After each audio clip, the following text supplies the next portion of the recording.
The weather is warmer, the days are longer, and the sports here in the Magic City are still aplenty. Hello and greetings, Minot sports fans, and welcome to the first episode of the 2021 Summer Series, always a production of the Minot Sports Podcast. We are part of the KMSU TV and Radio series. I am your host each and every episode, Cole Clementich, Minot State Broadcasting and Professional Communications major going into junior year this fall. Always thankful for KMSU TV and Radio allowing us to use these beautiful facilities inside Hartnett Hall along the Minot State campus. And even though the spring season has come and gone, sports, it doesn't stop there. Especially here in the Magic City, Minot, North Dakota, we have a plethora to get through. Like I said, Minot sports fans, we are on to the summer season of the podcast in the year of 2021, and this is episode 1. So I want to thank you each and every time, always, for tuning in.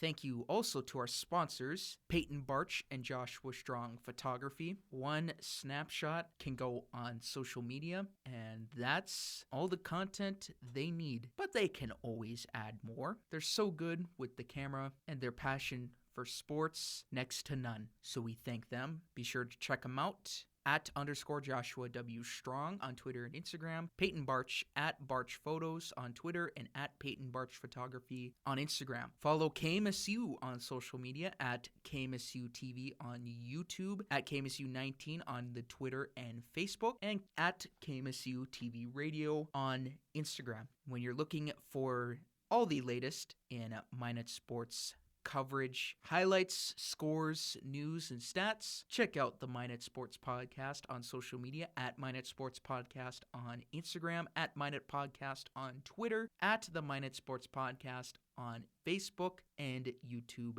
as well. Today on the first episode of the 2021 Summer Series, how fitting to hear the crack of the bat at the legendary Corbett Field. We got Legion Baseball to talk about with the Minot Vistas, Metros, and Expos. A little bit on the Expos. Have not seen much quite yet from them, but hopefully soon in the near future. Of course, the one mostly connected with or affiliated with the city of Minot, getting all the big crowds on a nightly basis, just like the Minot Minotauros. Expedition League's Souris Valley Sabre Dogs, they are back again for another season, bringing the fun to the Magic City. We also have some Minot Storm Fastpitch softball to talk about, and let me just tell you, Minot sports fans, we're gonna have fun with this one. Hopefully not as much to talk about, as lately we've been going quite the distance in the past 3 episodes, going over an hour, which nothing wrong with that, but we're also here to make this entertaining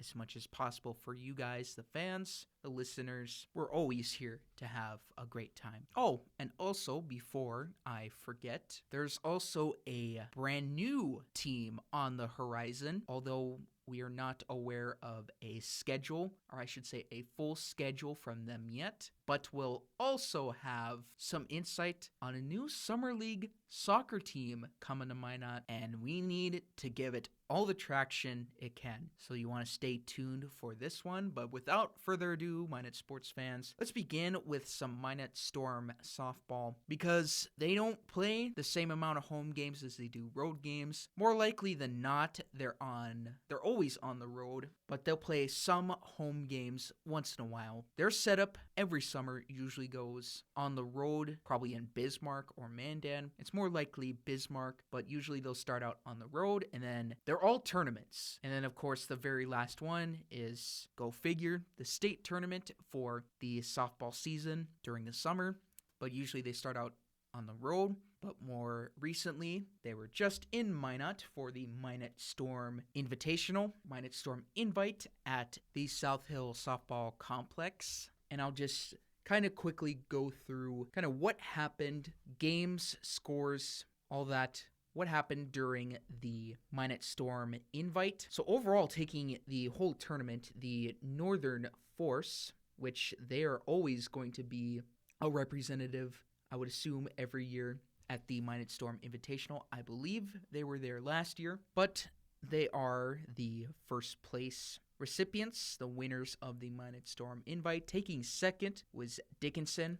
Then looking through the 18A division, and I guess as I'm searching through around here, we'll go through the Open A division first for 16 and 18U. So we'll go through as needed. So the Minot Storm 18U team, because actually before I continue on here, so the Storm, they have a 10U, 14U, 16, and 18U team. I believe there's an 8U there, but I can't quite remember exactly. But the Minot 18U team in the A division, in their 3 games, going 2-1 for 4 points. It's also what the Northern Force had, 2 wins and 1 loss. And the River City Wolfpack went 0-3 for 0 points.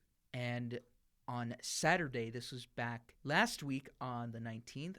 I'm recording this on the 26th, so exactly a week ago. The first few games started with the Minot 18U team taking on the Northern Force. Storm lost that one 9-5. I was actually there for that one. And then the Minot 16 team took on Dickinson, losing 3-2. And then both teams would return to action later in the night as the Minot 18 team defeated the River City Wolfpack 10-3, so much more convincing in that one. And then the Minot 16 team beat Beulah 7-1. We'll quickly also go through Sunday's scores, which is how everything kind of sort of got to be. Minot 18 defeated Beulah 13-2. Minot 16 over River City 9-8, a close one there, absolute nail biter. And then both the Minot 18 and 16 teams ended up facing off with each other as both were number 2 seeds, and the 16 team would take down the 18 team for the Minot Storm 7-6. Another close contest, an impressive turnout for the Minot Storm 16 team. We'll also go down the division list here. Minot 16 also went 2-1. Dickinson went 2-1 as well. Beulah picked up a win, but still more losses than in the win column. They go 1-2. So there you have it for the 18 Open A division. Going to Open B. So 18B featured the Minot White team in the division with 3 losses and 1 tie, getting 1 point. Williston going 1-2-1, and then Mandan undefeated, going 4-0. On Saturday, the Minot White team actually tied with Williston at 6. They ended in a tie, which hence the tie in the Minot White and Williston record. Mandan defeated Minot White 13-1, and then on Sunday, Williston taking down Minot 10-1, and also losing to Mandan, Minot White 12-8. Mandan took first place in the 18B bracket, and second place was Williston. And I won't go through all of the scores, but if you guys want to go see for yourselves, MinotGirlsFastPitch.com, there should be a little tab on top that says 2021 Minot Storm Invitational. There you can find all the scores and see who took first and second place, respectively, in each bracket. As it turns out, Minot Blue in the 12U division took first place, defeating Bismarck A 14-2. And Minot Blue in the 14A division, going undefeated, they also take first place, Mandan coming in second. So 14A and 12U, Minot Blue having a good weekend for sure. But going back to what I saw from that weekend, don't rule out every time you watch any one of the Storm teams. Never rule them out, because not only can they compete, they will do their very hardest to stay alive in any game. And even though it was a 9-5 final score against the Northern Force, the Storm, they were pushing. For how good the Force are, they were pushing. They were pushing for that game to keep on going, but just came up short. But overall, they're highly competitive, and they don't quit that easily. Of course, not all the Minot teams took first, but to get a few of them, that is phenomenal work. And the softball programs that Thorne Nelson has set out for these girls to help them grow, not only as players, but people in the community, that's huge. That's a nice program that they're building for the Minot youth softball players to grow and develop this early, whereas compared to other teams around the town that don't have the same, I guess you can say, the same luxury as like the softball or soccer teams do, getting to the youth early. It's a very nice luxury, and that's only going to be beneficial to the girls going on in life, into their future, whatever career they go into. It's going to help a lot. And so credit to the program that Thor Nelson has built with the softball teams and such. But taking a look at the rest of the schedule for the Storm coming up here in the summer, they started off June 12th through the 13th in the Bismarck Early Bird Tournament. Just recently had the Minot Storm Invitational, 19th through the 20th. They're now currently in the Rushmore Classic in Rapid City, South Dakota. That is going on from the 25th through the 27th. And then the North Dakota Junior Olympic State Tournament in Bismarck, going on July 9th through the 11th. And then to be determined, the Fargo Red River Rage. We'll see if that will go on as planned. But there is the rest of the schedule for the Minot Storm girls fast pitch softball teams. Moving on now to Legion Baseball between the Minot Vistas, Metros, and Expos. At this time, on Saturday, the 26th, we are actually going through the Heilman's Performance Invitational going on at Corbett Field. I believe there were 6 teams in last year's Derby, but this year there's less with 4. And obviously, of course, the Minot Vistas are going to be in it because Minot is the host town for it, Corbett Field, the host stadium. But also joining Minot, the Mandan Chiefs, the defending champions of the tournament from last year. They're back for another go-around, as well as Pierre Post 8 from Pierre, South Dakota. They're back again from last year, and from Watertown, Minnesota, the Watertown Legion team also coming to Minot to play some games in a fun little mid-season tournament. And as it sticks right now, it will be the Minot Vistas and the Mandan Chiefs competing in the Heilman's Performance Championship. And by the time this gets out, a winner will probably be determined. Either Mandan repeats or Minot spoils Mandan's chance at a repeat in that tournament. Going back to the start, going back to when things got going at Corbett Field for the Heilman's Performance Tournament. Leading off on Friday, so yesterday, were the Mandan Chiefs going up against Watertown in the 12 o'clock game, and then followed that by the Minot Vistas against the Chiefs. So Mandan 2 games in a row to start off the day, and their day would be done early, having played the first 2 games of the tournament. Vistas took it over Mandan 6-3. Mandan opened up the scoring. Actually, it was a close one, probably not as close as some may think. Only 6-3, but Vistas getting the job done. And then followed up, Vistas did with a game against Pierre Post 8 in the nightcap, 7 o'clock. Pierre takes down Minot 7-2. That was just one where the game got away from the Vistas late, but believe me when I say this, the Vistas, they kept it tight with Pierre, which they started off hot in this tournament and kind of cooled off way down, did Pierre. But Vistas, they kept it a close one with a good team like Post 8. Just that Pierre they got to the Vistas and their pitching, getting it done all in one inning. Well, not all in one inning, but a huge chunk of it, getting it done in one inning. Post 8 scored 4 runs in the 7th inning. So the very last inning, after it had been 3-1 for most of the game, Minot trying to come back, being down just by a few runs, but Pierre running away with it. They were perfect through 2 days, and Minot would go on for a chance at the number 2 seed in the tournament.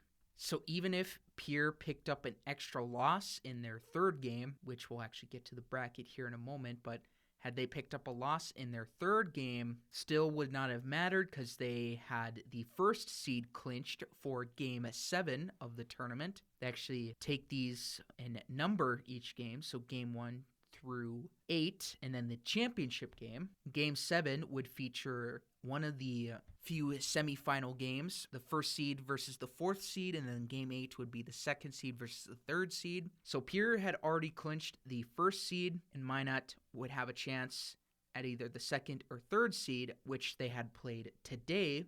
Pierre, post 8, opened up against Mandan. They had lost that one, but still clinched the 1st seed. Then the Minot Vistas blowing Watertown, no pun intended, out of the water in Game 6.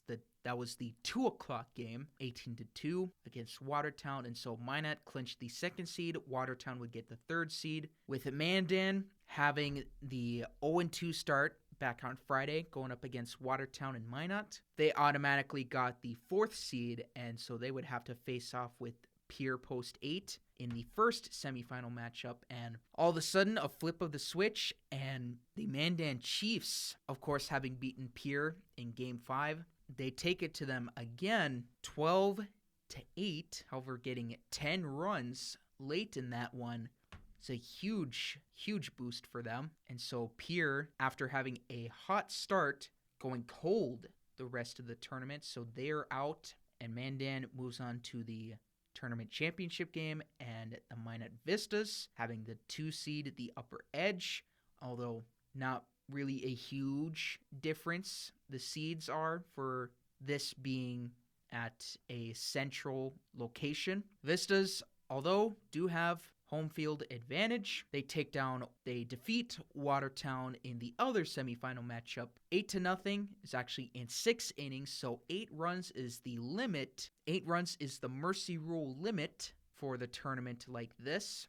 It would usually begin in the 5th. Had they reached the 8-run limit in the 5th inning, they would have called it at that, but they continued on in an extra extended inning in the 6th. But the Vistas shutting out Watertown, so it'll be the Minot Vistas and the Mandan Chiefs, like I said already, competing in the Heilmann's Performance Invitational Championship going on at Corbett Field tomorrow. That is June 27th at 12 o'clock. It's a big-time game, big-time matchup between those two. Mandan going again for the repeat, Minot hoping to spoil Mandan's plans. But there's that for the recent update, for the recent news on the Minot Vistas. Actually, before this tournament, they had traveled to Omaha, Nebraska for the midweek Battle of Omaha, which they took that one, defeating the Omaha Spikes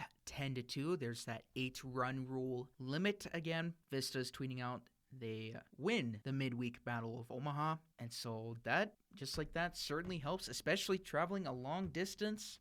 Getting wins like that on the road does way more good than bad, for sure. Most notably, also, Vista's pitchers have been kind of playing a role in frustrating the opponents of other teams. I know, kind of getting those corners, those tight corners in the strike zone, not being counted for strikes, but there's been a lot of the pitchers have baited a lot of the batters as of late, and so that's one importance for them as well. Batting hasn't been too bad, also more of getting the runs that they need, but also throwing in some high-octane offense as well. The Minot Metros also not too bad, really so at home. They had come back to defeat Dickinson 8-7 earlier in the week, if I can find it here. Yes, back on the 17th. They haven't been doing too bad themselves. More so at home. On the road, a little bit more of a struggle, but sometimes those will happen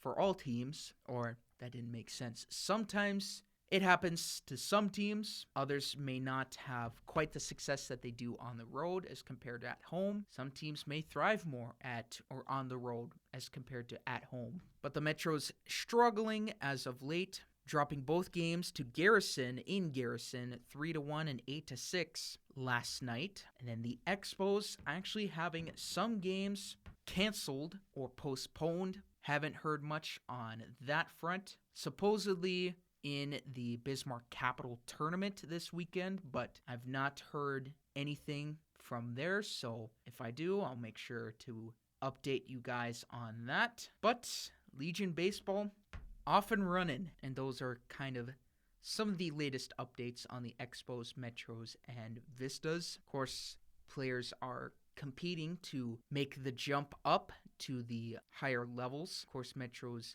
trying to work their way up to the Vistas, Expos trying to work their way up to the Metros. And so you're going to see a lot of competitive spirits up from the younger kids. Besides that, not much else. Looking on towards Legion Baseball, kind of in that mid-season. Of course, a month from now, they'll have their respective state tournaments. Of course, as always, I will update you guys on how they do. And Minot Vistas competing for Heilman's Performance Tournament Championship tomorrow against Mandan. Of course, other games going on with the Expos and Metros. All that fun. Should be fantastic indeed.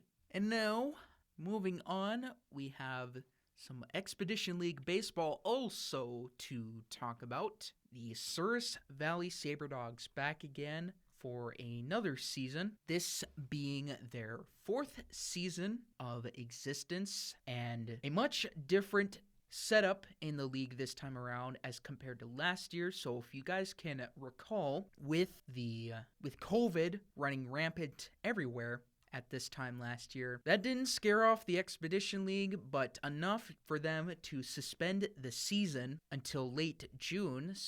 And because of certain state guidelines, not all the teams were able to play last year. While this time around, now that it's a year later and everything's much more open, every team is back, and even the Expedition League was able to expand to a couple more teams to make the league now 12. So 6 in the Lewis, 6 in the Clark division. That goes to show you how well the league is doing, and that is most definitely a good sign, especially when you talk about not only the present, but the future. And it's definitely in a good spot right now. So all the teams that didn't play last year are back, plus 2 more expansion teams. And looking at the league standings so far, we'll talk about the Sabre Dogs first, having gone through 28 games. Now, I don't know if this is last updated, but this should be the correct number. And if not, I'll make sure to correct that mistake if need be. But the Souris Valley Sabre Dogs sitting at first place,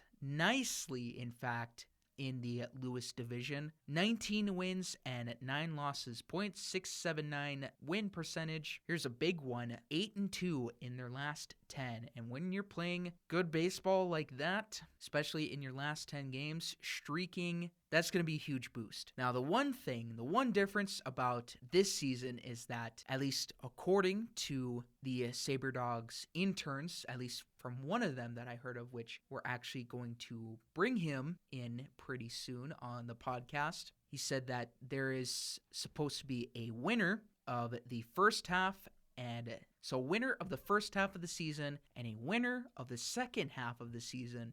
I believe the winners of each division clinch a playoff spot early. Halfway through the season, they clinch a playoff spot early, just like that. And so the winner of the first half won't have to worry about what happens in the second half. And that's kind of a unique way of how the league is going with it. And of course, the Sabre Dogs, not at that point yet, but they are closer, especially them at being first in the Lewis. Let's take a look at the other teams in the standings. The Badlands Big Sticks going on in the rest of the Lewis, they're rolling it right now with 8 wins in a row. They're actually down in the standings at some point, but they have seemed to figure things out. They are 15-11, 3 games back of the Sabre Dogs, so they have figured it out as of late. They're 9-1 in their last 10. Souris Valley 1, Badlands 2. The Mining City Tommyknockers, one of the few expansion teams in Butte, Montana. They were off to a hot start, but have gotten cold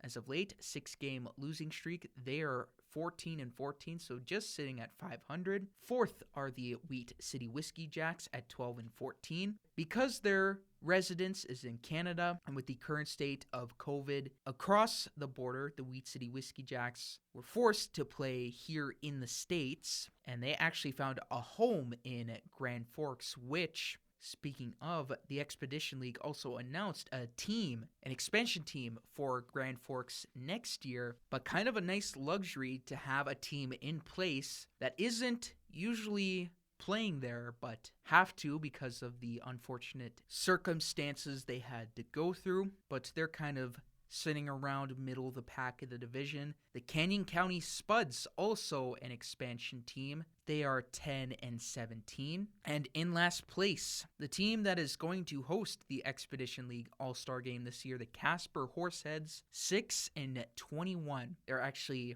last in the entire league. Then moving over to the Clark Division, the Western Nebraska Pioneers, who won the first ever Expedition League championship, they are back on the top of the mountain. They're 22-6, leading the entire league. The Spearfish Sasquatch are 17-9. In fact, the Spearfish Sasquatch and the Fremont Moo are both tied for second at 17-9. The Sioux Falls Sunfish, who I believe were a team that relocated there, or actually an expansion team that couldn't play last year, but I couldn't quite remember what their deal was. But Sioux Falls, they're in the league now. They're in the Clark. They're sitting at 12-15. Behind them are the Pier Trappers, 9-17, and the Hastings Sodbusters at 8-19, last in the Clark Division. There you have it for your league standings for the Expedition League, and we're sitting pretty right now with our Sabre Dogs currently in first in the Lewis Division. Although it may not be first in the league, that's still very critical, especially given this new playoff format,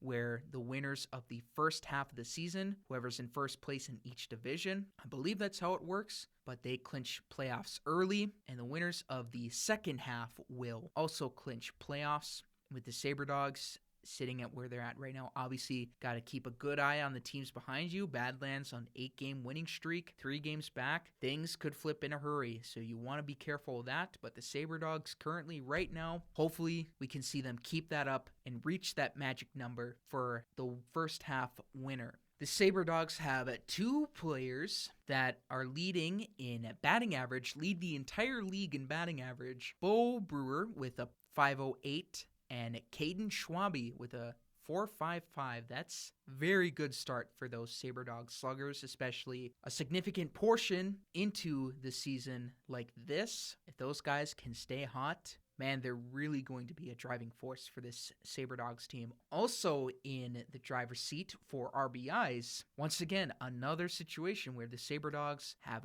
2 players at 1 and 2 in the stat leaders for RBI. Bo Brewer with 42 and Alan Greer, he is back for more Sabre Dogs baseball this summer. He's second with 29. Significant margin for Bo being a top RBI, and the rest behind Greer is pretty scrunched up. So with Bo Brewer getting a nice edge on RBI for the RBI stats, again, more impressive stuff from the Sabre Dogs sluggers, usually batting atop the lineup. Nothing to make note of for pitchers for the Sabre Dogs, but it's more by committee doing great work as a team for the pitching group that this team has. Even if they're not top 5 in stats, but them as a whole, as a team, first in the Lewis Division, you may not have guys showing out, or you may not have guys putting on a show on the mound, which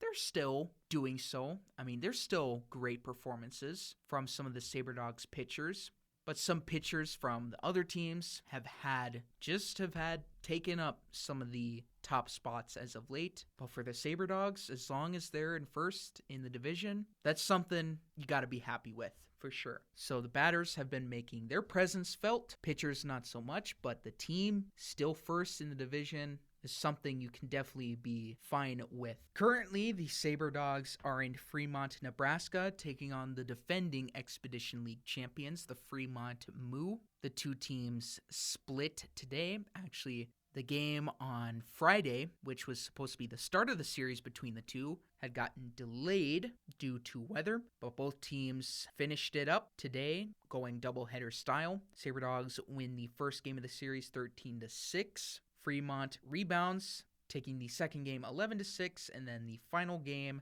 tomorrow at 5:35 p.m. Central Time. Sabre Dogs looking to get the series win in that. And there's your latest update on the Sabre Dogs. We got some exciting news to get out there to you guys, but before we do that, I just want to remind you guys about Joshua Strong and Peyton Bartsch Photography. Josh, originally from Minot State, used to do a lot of the photography for athletics and even worked for them a little bit. So he knows a thing or two, and they know him very well. Of course, we all know him. If you go to Minot State, there's a strong likelihood that you will know who he is. So you can go check out his work at _Joshua W. Strong on Instagram and Twitter. For you Minot High kids, Peyton Bartsch, also aspiring photographer in the area, doing more of the high school events. Minot High,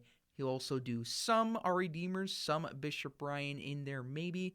He does a lot of the Minotauros games as well, and he's also an athlete himself. So he knows kind of what it takes to get down to the nitty-gritty, the grind work. He knows what it's like being an athlete himself. Peyton, he's been there and done that. So go check him out as well. On Twitter, he is at Bartsch Photos and at Peyton Bartsch Photography on Instagram. We'll be right back after this quick break. Welcome to KMSU TV and Radio. You might be asking, what is KMSU? It is the brand name for the MSU Broadcasting Department, home to the many young and aspiring communication majors here at Minot State University. When joining KMSU, there will be many different opportunities to get involved. Students will get a hands-on learning experience in lots of future career fields, like the production of content, being a leader in public relations, operating social media, or even writing and journalism. KMSU is also home to the local public access channel, where students can produce the weekly campus TV show and talk on live radio. From us here at KMSU, we hope to see you along the way. As always, a big thanks to Trey for making this awesome message for the Minot State Broadcasting Department, although we probably should make a few changes to it. I'm sure he wouldn't be opposed to linking up once again. This was a fun project, and we have classes where we can take these sort of things and make them for our own. And we have classes for making radio ads, actually speaking on the radio. Again, I mentioned it last episode, phenomenal work from Lee Johnson, updating the radio room, so now it holds 5 mics instead of 2, and it just looks beautiful. But yeah, wonderful work getting together with Trey, making this awesome message, and he did a great job with it.